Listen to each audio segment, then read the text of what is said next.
Welcome, welcome. I am a big believer in questions. Questions are how we progress. Questions are how we learn.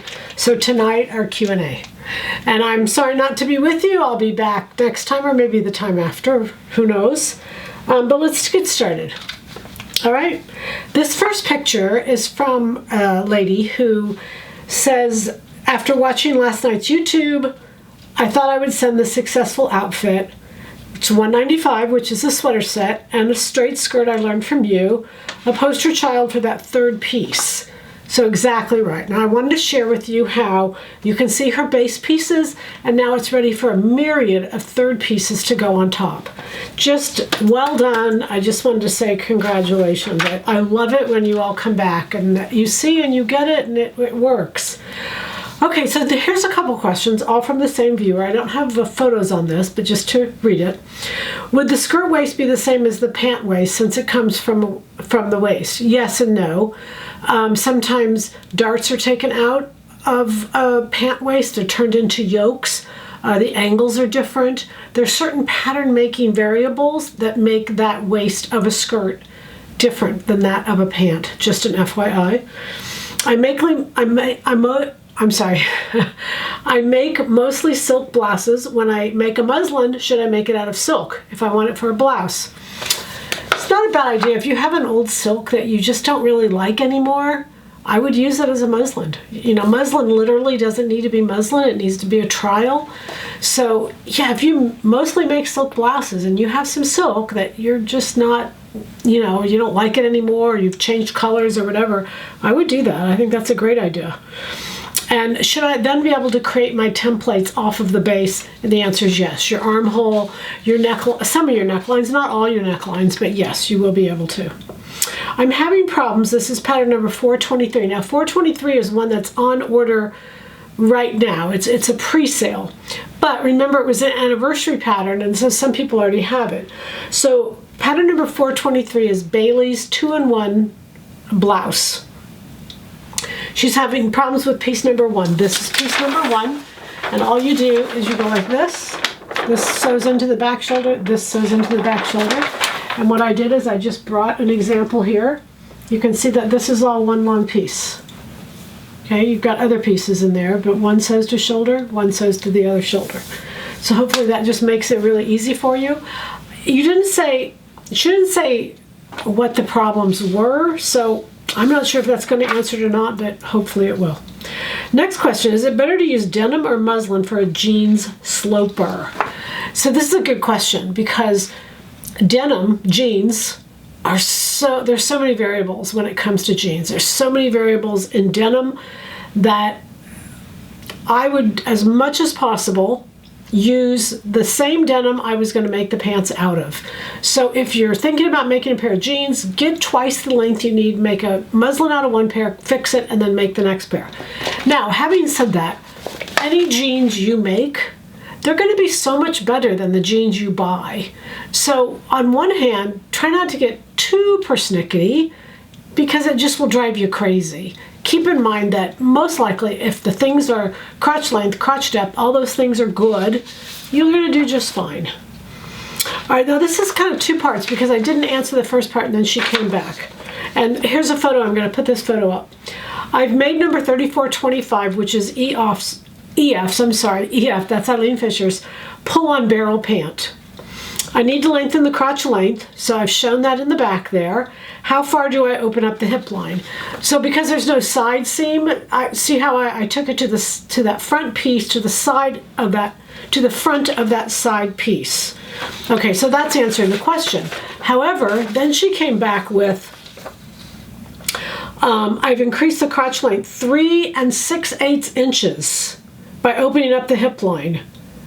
That is way too much. Something else is wrong. Never ever have I opened up a pant that much. So red flag. She's asking how to redraw it. Well, the problem is because it's the wrong answer. It's probably distorted the pattern in all kinds of ways. So my concern or my comment to you all is, when you diagnose something, if your diagnosis is wrong and then you answer the question, you ask me the question and I answer the question with the right answer to the question, but it's the wrong diagnosis from you, we don't get anywhere. And I know you understand what I'm saying. So many times I would just strongly encourage you to take a photo. And I know it's pants, I know it's hard, I got it. But get a neighbor, get somebody, get a mirror, get somebody to get at that photo so I can see what's wrong, so I can diagnose it. And it has to be a silhouette pattern. Obviously, I can't diagnose every pattern out there, but just FYI, okay? I think that will really help. Something's wrong here, and I can tell it's wrong because of the subsequent question. Okay, so this next one, I really like it. This is pattern 313, is Terry's top, and it's a little tiny shawl collar. It's a knit shawl collar. Is this enough adjustment in the back? I'm not sure if I need another slash or if the collar is good. Any adjustments to the front, or is this good? Okay, so the problem with this is the one adjustment she's made, and you can see it in this photo, is way too big. It's way, way too big. No rounded back adjustment should be over an inch. And if it is, you should make another one. And you can see that's just too big. You can see where I drew that line to make the next one should be above it. You notice that there's a sway back. Now, I don't know if the sway back is because that opening is so big, but what I would suggest is close up that opening. Close it up to where it's an inch. Slash the other one, the other place where I put, slash that and make that an inch. Then you'll have the 2 inches that are total. Then see if there's a sway back.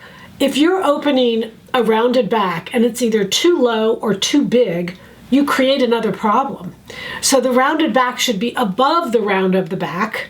Otherwise it drops below. That makes sense. I know it does. But what a rounded back slash should do is it should bring the front of the garment forward, not drop the back of the garment. So just to distinguish that, that's what we should do. Okay, there's no photo to this one. I just wanted to say I started watching Fit to Stitch. Love all the episodes. She's just saying she likes it. So this is an industry question. Is there a demand for pattern graders or something technical with patterns? Absolutely yes. I'm in my early 50s and probably crazy to want to pursue my dream of being in the sewing industry. I actually have a degree in industrial design and drafting. You're not crazy. I was 36. That's not that much different than 50. You're not crazy at all. When we're doing what we love to do, we're happiest. So you know you're not crazy. How do I go and get, without getting formal schooling, how do I learn? That's a hard one for me to answer. But what I would suggest is go to, she talks about where she lives. Go to a place where she's interested in and ask them, because pattern makers are needed. And if a place needs a pattern maker and you say, hey, listen, I know kind of, but I don't know exactly, they can train you. They can absolutely train you, especially if you're going to be there for 20 years or, you know, who knows how long, but that's a long time. So absolutely, yes, go for it. You could go find out if there's a local school in your area that teaches pattern making and just see who they recommend or who looks to them for job fillings. And go that route. This is not a fit related question. Here's the photo here. So she found she's in a theater, they had an old fur, she dismantled it, it kind of fell apart, and that's because the old furs, especially probably one that was this old, was made with cotton thread. And cotton thread after a while just literally falls apart. So most of our garments today are being made out of polyester thread, and it will endure much, much longer. So she's looking for an idea on how she can reconstruct it. Now, what I would recommend is Donna Salyers did faux fur, but Donna Salyers, faux fur and real fur are the same. Not as far as storage, but as far as sewing. So you could do some knit pieces in between those fur pieces. You could do leather.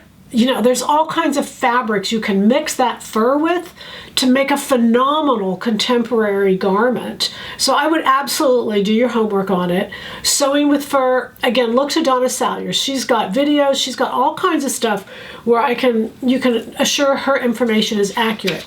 You store a fur like a below 40 degrees, that's all. But that's when you store it, but that's as long as your home doesn't have bugs, moss, those things, you're going to be fine. You don't need to worry about storing it. Other than that, you know, if you live in a cold climate, put it in the, cover it, seal it, and put it in your garage for the winter. That'll store it for you. All right, so good luck on that. You've got a cool, very cool piece. Forgive me if this has been asked before, but do you have a video or resource that helps make changes to your patterns for petites? I'm 5'1", have a 36, 29, 36. So she's got a great shape, she's just short. Okay, look at this photo. This is not that hard, you don't need a video on it. There's 3 length issues. Remember, there's length, circumference, and depth. Length, circumference, depth. Length only goes up and down. And that's the only issue you have. You're just short. And that's not a horrible thing.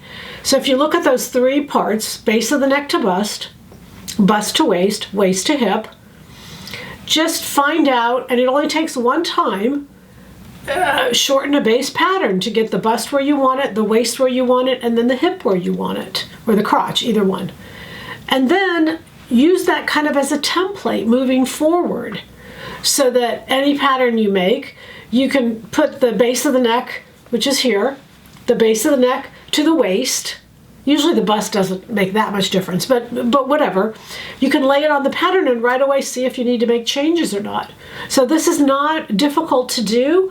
Get yourself a template. And then once you have a template of you flat with your lengths, you're set to go. And it doesn't have to be fancy. It could be just a measurement. You know how many inches you are and you have it written down somewhere. It could be very, very simple. There's no photo on this. I just bought some of your silk charmeuse, which is what I have on.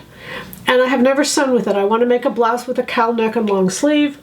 Any suggestions for first timer with silk pattern and what to be careful with? A couple. A cowl neck typically is beautiful, but feedback is some people don't like a cowl neck with the blouse sleeve that goes with it because it's too big and it shifts. So you might do a couple things. You might take the cowl neck and put it in with a more fitted sleeve, like a 2-piece sleeve or a knit sleeve. If you want to do it out of the same fabric, go for it. Just make a muslin out of something loosely, you know, like the same type of fabric, not a muslin, literally not a muslin. That will do you no good at all. It will have to be something silky, slippery, and drapey, so you can see what it will look like. But make a muslin out of some similar fabric, and then those will be your answers. And if you have any questions during that process, reach out, let us know. And we're happy to help, and we all learn from that, okay? All right, so that's all we have tonight. Thanks so much for being here. Your questions are great. I hope our answers are as good, but by all means, continue to reach out. Don't be afraid to reach out. You benefit everybody out there who's watching, and so we'll see you Tuesday night. All right, bye for now.